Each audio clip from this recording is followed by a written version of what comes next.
First के विद्यार्थियों का व्यावसायिक सांख्यिकी की कक्षा में एक बार पुनः स्वागत है। प्रिय विद्यार्थियों, पिछले वीडियो में आपने मध्यका का अध्ययन किया। उसी मध्यका के सिद्धांत पर आधारित अन्य माप, जिन्हें हम विभाजक मूल्य के नाम से जानते हैं, विभाजन मूल्यों के नाम से जानते हैं, पार्टीशन वैल्यूज के बारे में आज हम अध्ययन करेंगे। किसी समंकमाला की जो मध्यका उस श्रेणी के बीच का मूल्य होता है जो उस श्रेणी को दो बराबर बराबर भागों में विभाजित करता है। परंतु इससे यानी मध्यका केवल एक श्रेणी को दो बराबर भागों में बांटता है। जैसा हम जानते हैं मध्यका श्रेणी के बिल्कुल बीचों बीच होता है, तो इससे श्रेणी के बंटन या वितरण का स्पष्ट ज्ञान नहीं हो पाता। तो इसी उद्देश्य से मध्यका सिद्धांत के आधार पर ही समंकमाला को अनेक भागों में विभाजित किया जाता है, जिसमें समंकमाला को 4, 5, 8, 10 या 100 बराबर के भागों में बांटा जाता है। समंकमाला को इस प्रकार अनेक भागों में विभाजित करने वाले मूल्यों को विभाजन मूल्य कहा जाता है। और ये विभाजन मूल्य जो होते हैं, इनके अलग अलग नाम जो है वो हैं। तो विभाजक मूल्यों की जो सारणी आपके स्क्रीन के ऊपर भी आ रही है, जिसमें समंकमाला को 4 भागों में विभक्त करने वाले मूल्य को चतुर्थक कहते हैं, क्वार्टाइल। इनकी संख्या 3 होती है और जैसा कि दे रखा है कि वास्तविक संख्या इसमें 2 ही होती है, क्वार्टाइल फर्स्ट और क्वार्टाइल थर्ड, पहला चतुर्थक और तीसरा चतुर्थक। दूसरा कि समंकमाला को 5 भागों में विभक्त करने वाले मूल्य,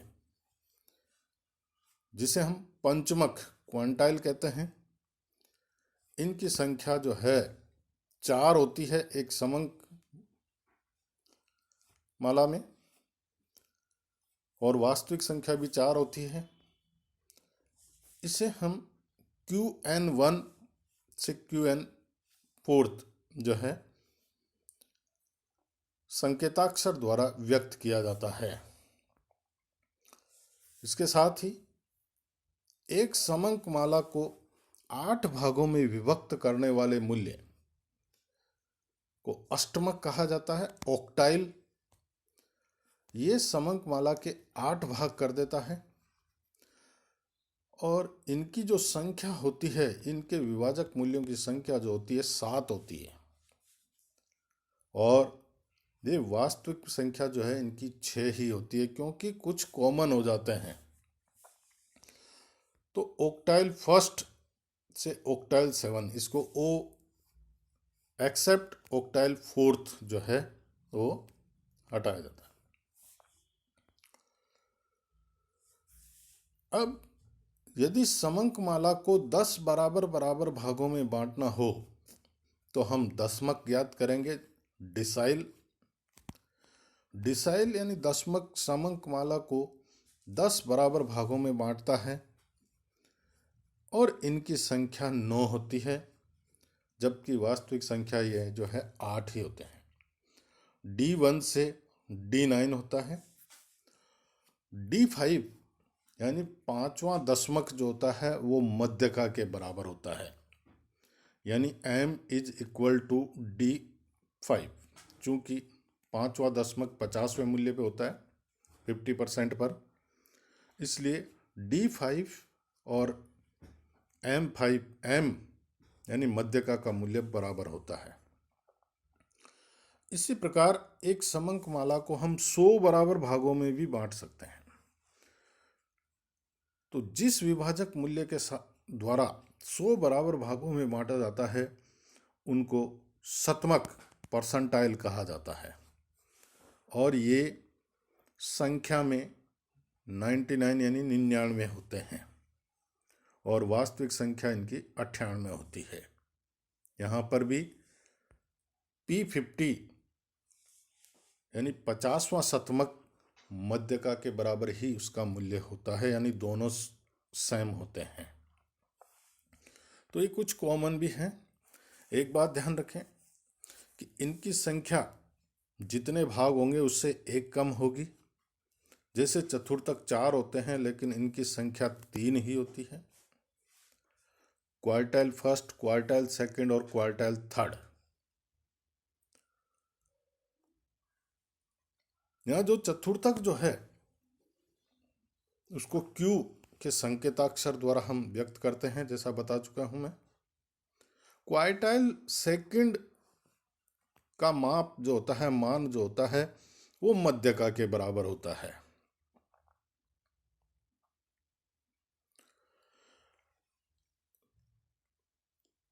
उपयुक्त विभाजन मूल्यों में से चतुर्थक, दशमक तथा शतमक अधिक महत्वपूर्ण है। इनसे समंक श्रेणी की रचना का आभास हो जाता है। अपकिरण तथा विषमता यानी डिस्पर्सन एंड स्क्यूनेस ज्ञात करने में इन मूल्यों का विशेष प्रयोग किया जाता है। विभाजन मूल्यों की गणना चतुर्थकों, दशमकों, शतमकों आदि का निर्धारण उसी आधार पर किया जाता है जिस पर मध्य का मूल्य का।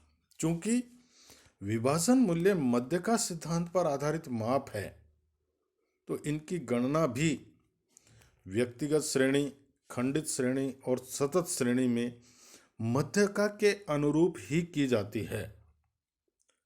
मात्र सूत्रों में मामूली परिवर्तन होता है। विभाजन मूल्य के जो सूत्र हैं, अगर मध्यका के सूत्र हमें याद हो जाते हैं, मध्यका के सूत्र हमें ज्ञात आसानी से हम कर सकते हैं, तो हम विभाजक मूल्यों में से कोई सा भी जो सूत्र है वह हम ज्ञात कर सकते हैं। आगे जो टेबल आपको दी गई है इसमें मध्यका और विभाजक मूल्यों के सूत्र जो है सारणी के रूप में पूरे दिए गए हैं, जिनको समझाया गया है आपको पूरा अच्छी तरह। कि जैसे हमें अगर मीडियन ज्ञात करते हैं व्यक्तिगत श्रेणी में, तो साइज ऑफ n+1/2 आइटम्स जो है हम ज्ञात किया जाता है। और अगर हमें खंडित श्रेणी में मध्यका ज्ञात करनी है तो हम सबसे पहला काम जो है CF यानी संचय आवर्ती ज्ञात करते हैं। अखंडित श्रेणी में या सतत श्रेणी में भी अगर हमें मध्यका ज्ञात करनी है तो हम CF या संचय आवर्ती क्यूमुलेटिव फ्रीक्वेंसी का कॉलम हम बनाते हैं। तो वही काम हमें यहाँ पर भी करना है। इसके पश्चात खंडित श्रेणी में मध्यका ज्ञात करने के लिए साइज ऑफ n+1/2 आइटम हम ज्ञात करते हैं और उसको संचय आवर्ती में देखते हैं, और जिस संचय आवर्ती में वह मूल्य शामिल होता है उसके सामने वाला जो मूल्य होता है वो मध्यका कहलाता है। और सतत श्रेणी के अंतर्गत हम पहले मध्यका का वर्ग ज्ञात करते हैं, मीडियन। साइज ऑफ n/2 के द्वारा आइटम के द्वारा हम जो है मध्य का वर्ग ज्ञात करते हैं, और उसके पश्चात फॉर्मूला हम लगा देते हैं m = L1 + I/F(m-c). तो उन्हीं सिद्धांतों को ध्यान में रखते हुए हमें विभाजक मूल्य भी ज्ञात करने हैं। जैसे क्वार्टाइल अगर हमें ज्ञात करना है तो क्वार्टाइल चूंकि समंक माला को 4 भागों में विभाजित करता है, मध्य का 2 भागों में विभाजित करता है, तो क्वार्टाइल 4 भागों में विभाजित करता है, इसलिए यहाँ पर 4 से 2 के स्थान पे 4 से डिवाइड होगा। तो व्यक्तिगत श्रेणी में जो सूत्र लगेगा, formula, size of n plus 1 divide by 4th items. और अगर हमें खंडित श्रेणी में ज्ञात करना है तो CF बनाना है और size of 1 plus n plus 1 divide by 4th items जो है हमें ज्ञात करना है। अगर हमें क्वार्टाइल थर्ड ज्ञात करना है तो साइज ऑफ n यानी n plus 1 divide by 4th, इसको 3 से मल्टीप्लाई करना है, 3 से गुणा करना है, क्योंकि क्वार्टाइल थर्ड होगा। इसी प्रकार खंडित श्रेणी में भी size of 3n plus 1 divide by 4th items. अगर हमें सतत श्रेणी में चतुर्थक ज्ञात करना है तो हमें सबसे पहले चतुर्थक का वर्ग ज्ञात करना होगा, क्वार्टाइल ग्रुप ज्ञात करना होगा। चूंकि पहला चतुर्थक ज्ञात कर रहे हैं, हम 4 से डिवाइड करेंगे, n डिवाइड बाई 4th। यहाँ से इसको हम जो आंसर आता है उसे हम CF में देखेंगे और उससे सामने वाला जो वर्ग होगा वह हमारा चतुर्थक वर्ग होगा। इसके पश्चात फॉर्मूला हम सूत्र का प्रयोग करते हुए क्वार्टाइल फर्स्ट निकालते हैं, तो L1 प्लस आई अपॉन एफ Q1 माइनस सी। L1 वही लोअर लिमिट चतुर्थक वर्ग की निचली सीमा, I बराबर चतुर्थक वर्ग का अंतराल, F उसके सामने वाली फ्रीक्वेंसी आवर्ती, Q1 जो हमने n/4 से जो ज्ञात किया वह मूल्य, माइनस C यानी उससे ऊपर वाली संचयी आवर्ती। अगर हमें क्वार्टाइल थर्ड भी ज्ञात करना है तो 3n डिवाइड बाई 4th सतत श्रेणी के अंतर्गत, इससे हमें तीसरे चतुर्थक का जो है वर्ग ज्ञात हो जाएगा। और Q3 फिर फॉर्मूला लगा देंगे हम, Q3 बराबर L1 प्लस आई अपॉन एफ Q3 माइनस सी के आधार पे। तो सीधी सी बात है, सारे फॉर्मूले उसी प्रकार हैं जिस प्रकार से मध्यका के आधार पर है। अगर हमें चतुर्थक ज्ञात करना है 4 से डिवाइड करना है, पंचमक ज्ञात करना है 5 से डिवाइड करना है, अष्टमक ज्ञात करना है 8 से डिवाइड करना है, दशमक ज्ञात करना है 10 से भाग देना है, परसेंटाइल यानी शतमक ज्ञात करना है तो 100 से भाग देना है। इसके साथ ही जो ज्ञात करना है हमें, पहला, दूसरा, तीसरा, चौथा, पांचवा, छठा, जो भी क्वांटाइल, ऑक्टाइल, डिसाइल, परसेंटाइल जो भी ज्ञात करना है उसको हमें ऊपर ही उससे गुणा करना है। जैसा अगर मान लीजिए 7वां डिसाइल यानी 7वां दशमक अगर हमें ज्ञात करना है तो size of 7th n plus 1 divide by 10th item. इसी प्रकार खंडित श्रेणी में size of 7th n plus 1 divide by 10th items हम ज्ञात करेंगे, उसको हम CF में देखेंगे। उसके सामने वाला जो वो होगा मूल्य होगा जो हमारा डिसाइल 7th होगा। सतत श्रेणी में ज्ञात करना है तो 7th n बाई 10, चूँकि दशमक है इसलिए 10 से डिवाइड करेंगे, n को 7 से गुणा करेंगे, फिर फॉर्मूला सूत्र लगा देंगे हम, D7 बराबर L1 प्लस आई अपॉन एफ D7 माइनस सी, ये हम ज्ञात कर लेंगे। परसेंटाइल ज्ञात करना, शतमक ज्ञात करना है तो 100 से डिवाइड करना है, 100 से भाग देना है हमें। अगर व्यक्तिगत श्रेणी है तो n पहला ही अगर हमें ज्ञात करना है, पहला शतमक ज्ञात करना है तो n प्लस 1 डिवाइड बाई 100 करते हुए पहला शतमक आ जाएगा। 38वां, 39वां जो भी शतमक ज्ञात करना है हमें 38 n प्लस 1 डिवाइड बाई 100 कर देंगे हम। उस आइटम को हम व्यक्तिगत श्रेणी में देख लेंगे, वे हमारा संबंधित शतमक होगा। खंडित श्रेणी में भी इसी प्रकार से होगा। आप ये टेबल देखेंगे, यानी ये सूत्रों की जो सारणी है, विभिन्न प्रकार के सूत्र जो हैं, उससे आप आसानी से समझ सकते हैं। लेकिन इसके लिए आवश्यक है कि हमें मध्यका की जानकारी हो। अगर हमें मध्यका की जानकारी अच्छी तरह आती है तो हम आसानी से सारे विभाजन मूल्य ज्ञात कर सकते हैं। आप इन सूत्रों के आधार पे विभाजक मूल्य ज्ञात कीजिए। कोई समस्या हो तो मुझसे संपर्क करें।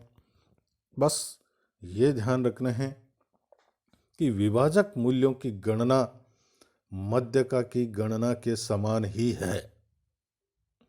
साथ ही हमें यह ध्यान रखें कि कौन सा विभाजन मूल्य कितने भागों में बांटता है। क्वार्टाइल 4 भागों में बांटता है, इसलिए 4 का भाग देना है। क्वांटाइल 5 भागों में बांटता है, इसलिए 5 का भाग देना है। ऑक्टाइल अष्टमक 8 भागों में बांटता है, इसलिए 8 का भाग देना है। डिसाइल 10 भागों में बांटता है, इसलिए 10 का भाग देना है। परसेंटाइल 100 भागों में बांटता है, इसलिए 100 का भाग देना है हमें n और n+1 के अंतर्गत। n केवल सतत श्रेणी के अंतर्गत n का उपयोग किया जाता है, जबकि खंडित और व्यक्तिगत श्रेणी के अंतर्गत हम n और n+1 और संबंधित जो हमें ज्ञात करना है उससे हमें गुणा करना है। तो इस प्रकार से आप विभाजक मूल्यों को अच्छी तरह देखें, समझें और कोई समस्या हो तो मेरे से संपर्क करें। धन्यवाद।